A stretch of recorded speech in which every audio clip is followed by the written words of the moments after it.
je suis Karine Petit, comme Régis vient de le dire, je suis la maire du 14e arrondissement. Et quand on est maire, ce qui est un vrai bonheur, c'est qu'on est à la tête d'une équipe. Et du coup, je voulais vous dire que le moment que nous allons et que nous nous apprêtons à partager, qui est de donner le nom à ce jardin du 14e arrondissement, le nom de Chérifa, c'est un travail d'équipe. Alors pourquoi c'est un travail d'équipe?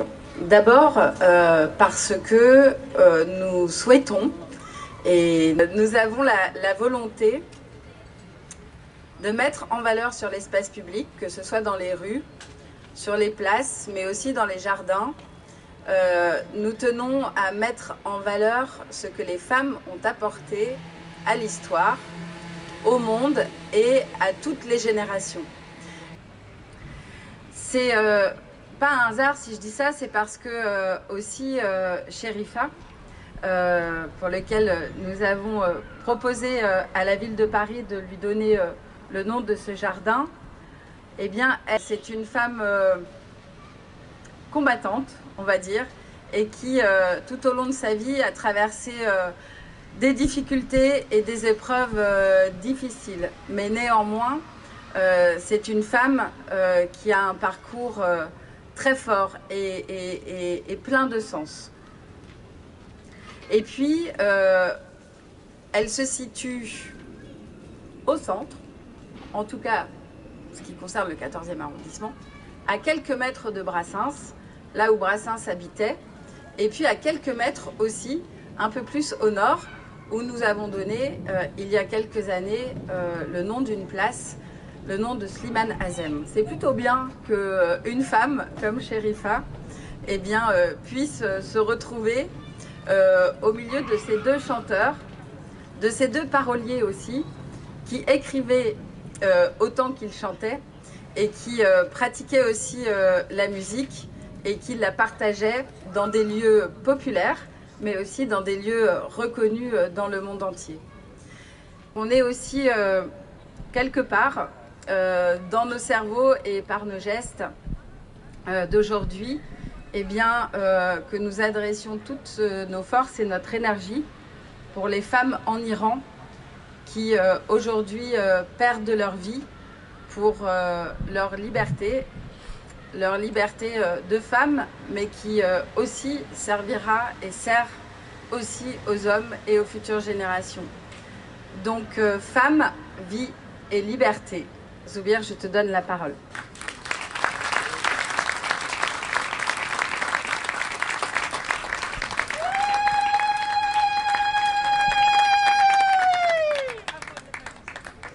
Bonjour à toutes et à tous, c'est Zoul Felaouen. Bienvenue à toutes et à tous, merci d'être présents pour Chérifa. Aujourd'hui est un grand jour pour nous tous parce que nous sommes réunis autour d'une figure illustre. Madame la maire tout à l'heure le disait, il y a quelques années nous avions inauguré une place au nom de Slimane Azem. Slimane Azem quelque part c'était un petit peu cette figure paternelle qu'on pouvait rencontrer, retrouver, en plus de ces immenses talents évidemment de chanteurs, de poètes, d'interprètes. Aujourd'hui, c'est un clin d'œil que l'on fait à nos mamans quelque part, puisque Chérifa, quelque part, comment est-ce qu'on l'appelle? Souvent on l'appelle Na Chérifa, c'est-à-dire cette marque de respect, cette marque d'affection, d'amour qu'on lui porte. Et on pensait, avec toute l'équipe municipale, que c'était important de mettre en valeur, de rendre visible toutes ces femmes qui pendant des années sont restées très discrètes dans notre société, dans notre ville, dans notre arrondissement et qui malgré tout sont très attachées à cet arrondissement, à leur vie, à leur ville. Donc ça nous paraissait simple, normal et évidemment très important de mettre à l'honneur Chérifa. Je ne vais pas être plus long, je vais simplement vous dire que voilà, Paris c'est la ville lumière. Quand on regarde Chérifa, quand on écoute Chérifa, quand on écoute ses paroles, ses chansons, ses mélodies, quelque part, c'est notre visage qui s'emplit de lumière justement. Et donc je terminerai simplement en remerciant vraiment tout le monde, en remerciant tous ceux qui sont présents, qui ont fait circuler l'information, ce moment, de partager un petit peu son expérience.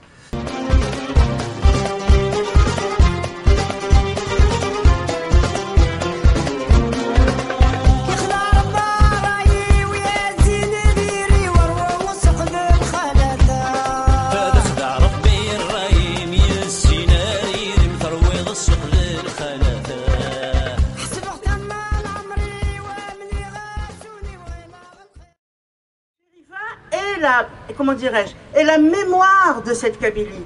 Elle chante comme toutes les femmes, donc toutes les femmes chantaient, toutes les femmes avaient un répertoire. Mais simplement, là où c'est intéressant, donc elle va chanter le local, elle va chanter le folklore, mais elle va le dépasser. Elle dépasse largement les thèmes convenus. Elle va même transgresser. Elle chante, donc c'était une femme moderne, elle va chanter l'amour avant... Ben, disons, les hommes chantaient l'amour en immigration, mais elle va chanter l'amour en Algérie. Et à cette époque-là, ce n'était pas permis. Elle va chanter, je veux dire, je ne sais pas comment il faut dire, elle va chanter comme l'a fait Simouhan d'ailleurs, le vin, l'alcool. Non pas parce que, moi je n'en sais rien si elle en prenait ou pas, mais ce sont des faits sociaux. Donc je dirais que Chérifa, sa chanson, c'est une image de la société. Ce sont des thèmes sociologiques. Et c'est en ce sens que c'est une artiste. Vous voyez, donc les gens pensent que Chérifa a vécu tout ce qu'elle dit. Eh bien non, elle n'a pas vécu tout ce qu'elle dit, mais elle va photographier la société. Elle va ressentir ce que le commun des mortels vit. Et donc c'est ça qu'elle va nous rendre. Et en quoi, justement, c'est important? C'est important parce que, moi, ce qui m'intéresse, c'est le combat d'une femme. Et voilà ce que je voulais dire à propos de Chérifa. Encore une fois, merci de l'avoir sorti de l'oubli, merci de l'avoir sorti du déni, et merci justement d'avoir donné ses droits à cette femme. C'est une carrière, elle a fait carrière, je peux le dire à Zoubir. La différence c'est qu'elle a fait carrière. Bon, il y a des femmes qui ont chanté, elles ont des périodes, mais elle a fait carrière. Depuis qu'elle a commencé, jusqu'à sa mort, elle n'a pas arrêté. Et ça...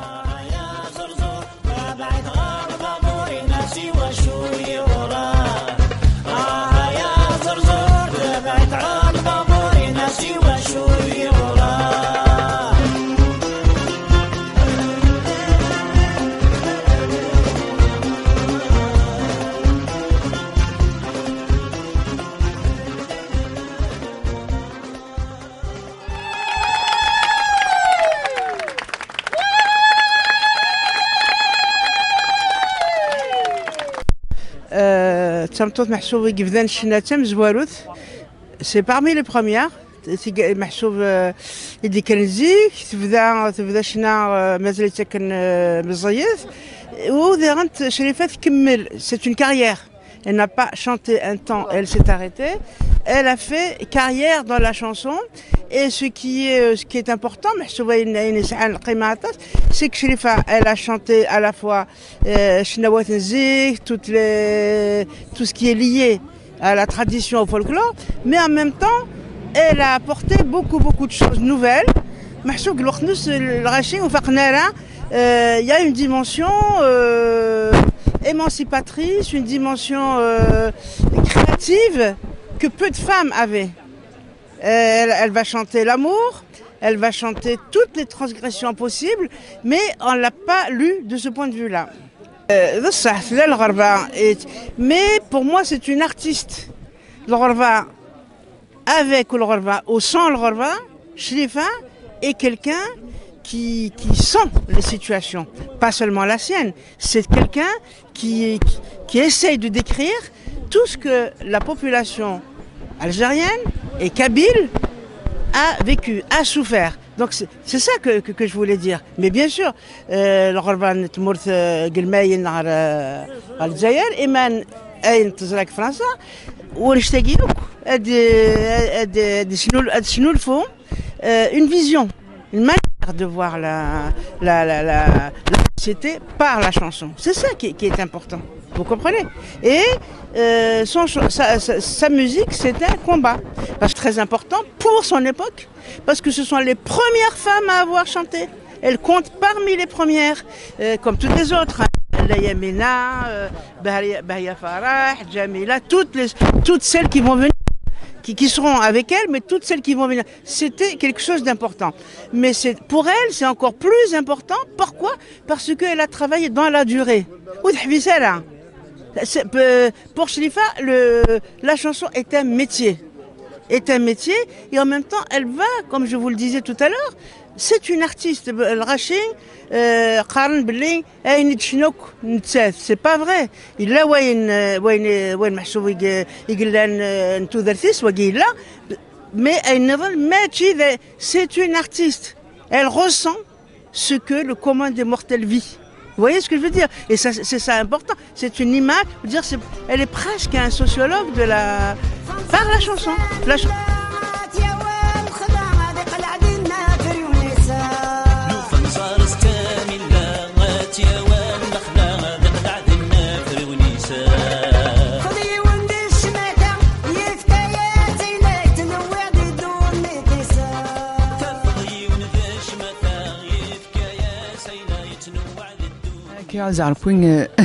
déjà كتينيغ اخيرا نسيت الساقي باسكو سي فحد نوسا خاطر اخذ اساس خدمنا مكان un jardin inaugurer un jardin Chérifa. Elle mérite beaucoup parce que c'est une icône, hein. C'est la doyenne très chnayenne. Donc نسيت بوداتا سي تقبيت بوداتا سي شنا تقبيت بون نسيت غادي نشدنا شنا نتي غادي نجانا بريد تمزورا نتي غادي نجانا بريد. Malheureusement elles ont beaucoup souffert. Elles ont beaucoup souffert. نيت نستمسك تروح كان كاين. De toute façon même que Yasmine Vida dans les années 80 c'était tabou. On avait des problèmes aussi, on avait beaucoup de problèmes. Mais نتي مساكين تروح تدوني نسيت.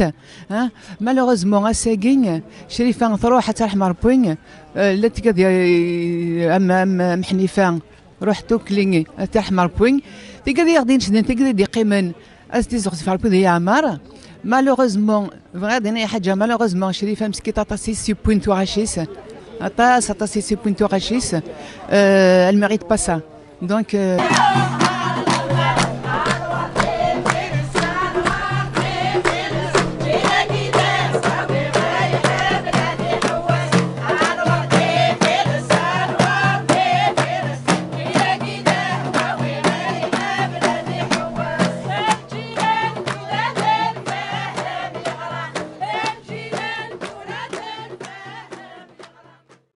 Bonjour, Olivia Polski, je suis adjointe à la maire de Paris, donc Anne Hidalgo. Je m'occupe du commerce, de l'artisanat, des professions libérales et indépendantes à la mairie de Paris.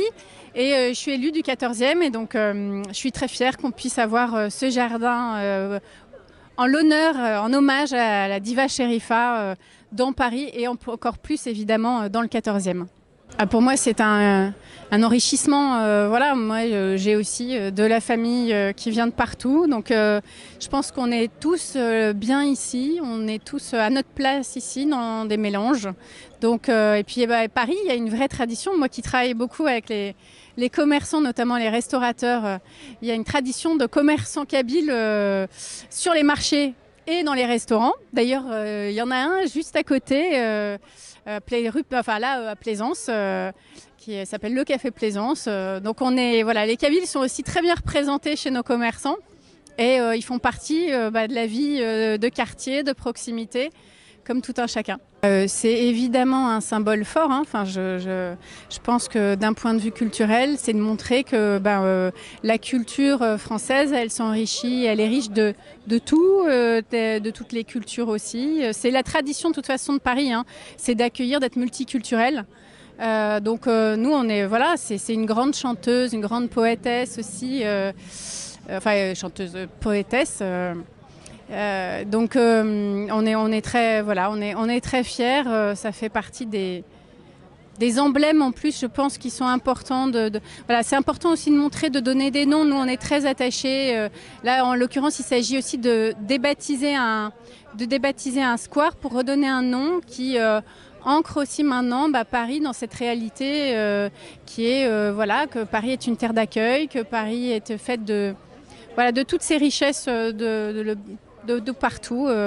Il y a maintenant de tous les pays. Je crois que c'est une des villes les plus multiculturelles et j'espère qu'il continuera à rester aussi accueillante pour tout le monde. Merci beaucoup. Voilà, merci.